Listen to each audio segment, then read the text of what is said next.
Uno de los lectores de Así Prensa me hace una pregunta muy interesante.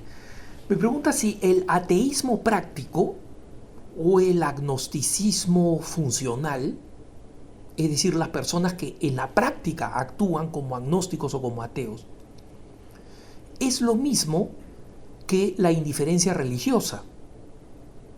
Otra vez, para dejar claro el concepto, preguntan si el ateísmo práctico es lo mismo que la indiferencia religiosa.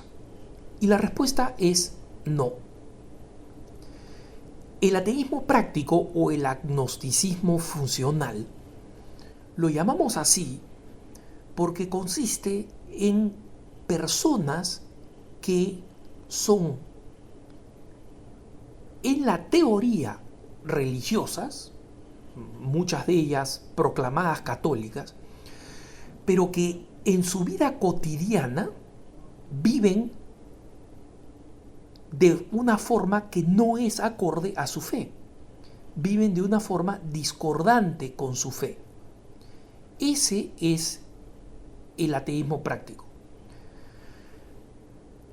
Para explicarlo de alguna forma, cito al arzobispo de Filadelfia, que antes fue arzobispo de Denver, mi ciudad, el arzobispo Carlos Chaput, tan apreciado. Y el arzobispo Chaput decía que parte importante del problema en la Iglesia Católica es que muchos católicos son en el fondo, y usaba esta expresión literalmente, muchos católicos son en el fondo agnósticos que van a misa, ¿no? O ateos que van a misa.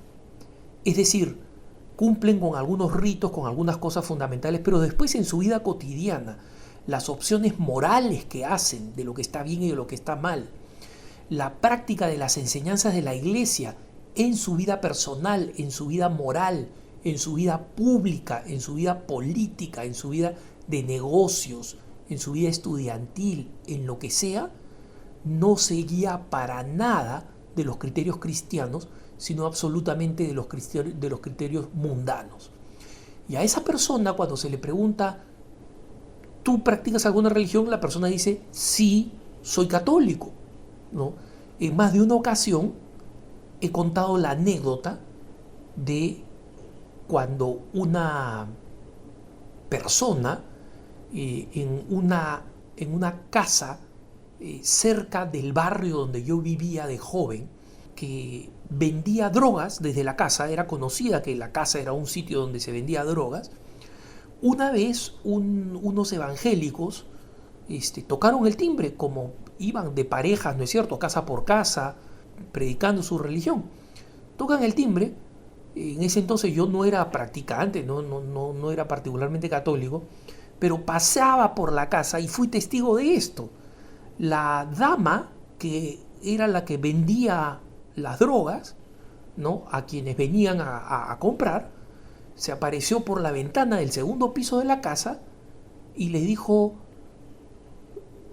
no toquen el timbre de nuevo, porque en esta casa somos muy católicos, ¿no? Tal cual. Es una señora que vendía drogas y, sin embargo, decía, somos muy católicos. Entonces, lógico, acá hay una contradicción enorme entre la fe y la vida. Sin embargo, hay un reconocimiento, por lo menos un reconocimiento parcial, de que la fe es importante. No la cumplen, no la viven, son agnósticos que van a misa, como diría Monseñor Chaput, pero por lo menos, cuando se les pregunta, consideran que la fe es algo importante. Hay de alguna manera, por lo menos, un deseo, aunque sea remoto, no es un quiero, sino un quisiera o querría, ¿no? Pero por lo menos hay este reconocimiento de la importancia de la fe, aunque sea absolutamente formal y aunque sea nominal. La indiferencia religiosa, en cambio, es distinta.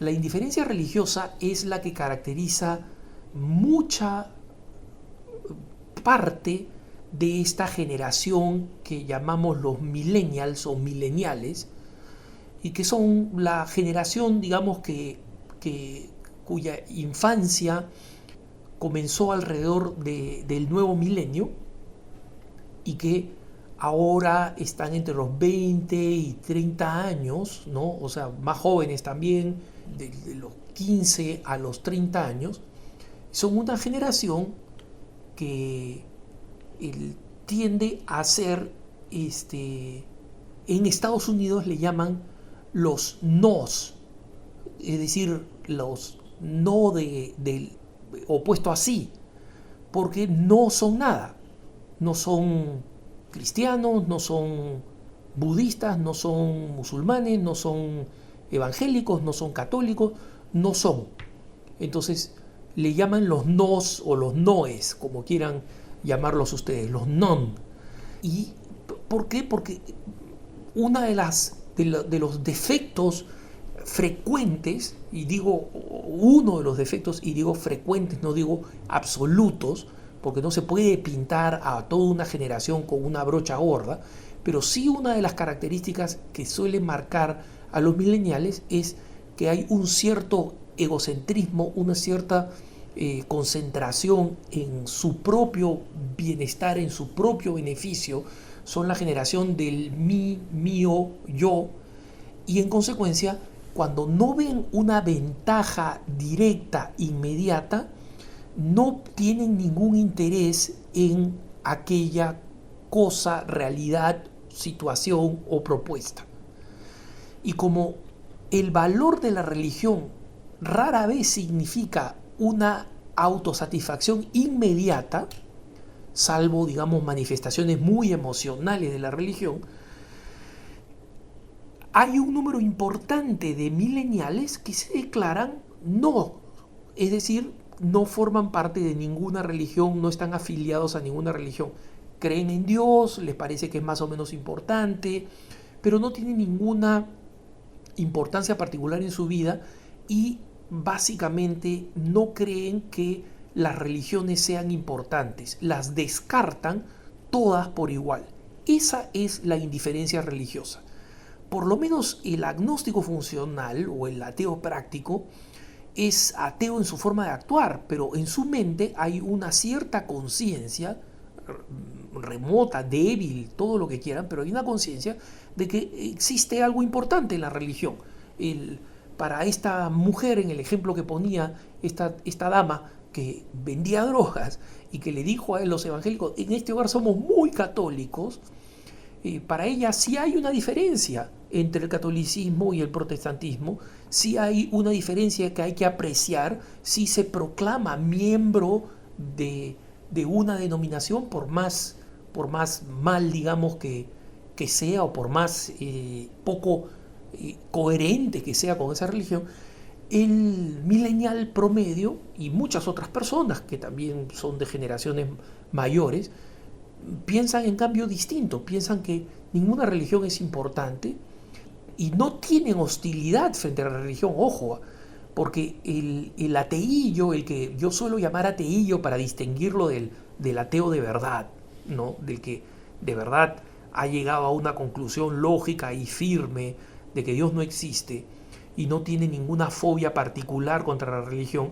Los ateillos, que en realidad son cristianófobos, ellos no son propiamente aquellos que forman parte de la generación de la indiferencia religiosa, porque para ellos la religión no es indiferente, ellos son hostiles a la religión, tienen una hostilidad, tienen una ferocidad, y esa es una forma de religión. Ese ateísmo anticristiano es una forma de religión, es una forma de ser, es una forma de actuar, y en consecuencia no forma parte de la indiferencia religiosa. ¿Qué cosa es mejor? ¿Qué cosa es peor? No lo sé. Yo pienso que en algunas ocasiones la indiferencia religiosa puede convertirse en curiosidad, porque no hay hostilidad. Y frente a una buena propuesta, frente a una buena presentación, de la fe, puede despertarse una curiosidad honesta, franca, abierta, porque, como digo, no existe hostilidad. Pero en otras ocasiones he visto cómo la hostilidad se convierte en una obsesión, en una preocupación frente a la religión. Y uno de los más importantes comentaristas de la Biblia evangélicos, que ha explicado evidencias muy importantes de la veracidad de los evangelios, Josh McDowell.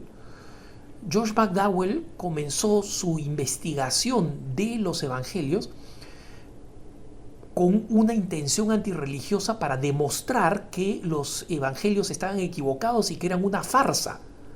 En consecuencia, su obsesión fue lo que la terminó derivando hacia la investigación de la verdad y su conversión, por lo menos al cristianismo. No es católico, es evangélico, pero ahí está, ¿no? Entonces, no se sabe qué cosa es mejor, y por eso hay que rezar por todos. Hay que rezar por todos aquellos que no tienen el don de una fe viva, ya sea porque no viven lo que dicen predicar, ya sea porque son absolutamente indiferentes, ya sea porque tienen una cristianofobia. Por todos ellos hay que rezar para que en cualquiera que sea el estado en el que se encuentren, dentro de su ser se abra un resquicio para que le ingrese la gracia, y hay que rezar para que también nosotros podamos ser buenos ejemplos y buenos evangelizadores de cualquiera de estas personas en esta situación. Que tengas un buen día.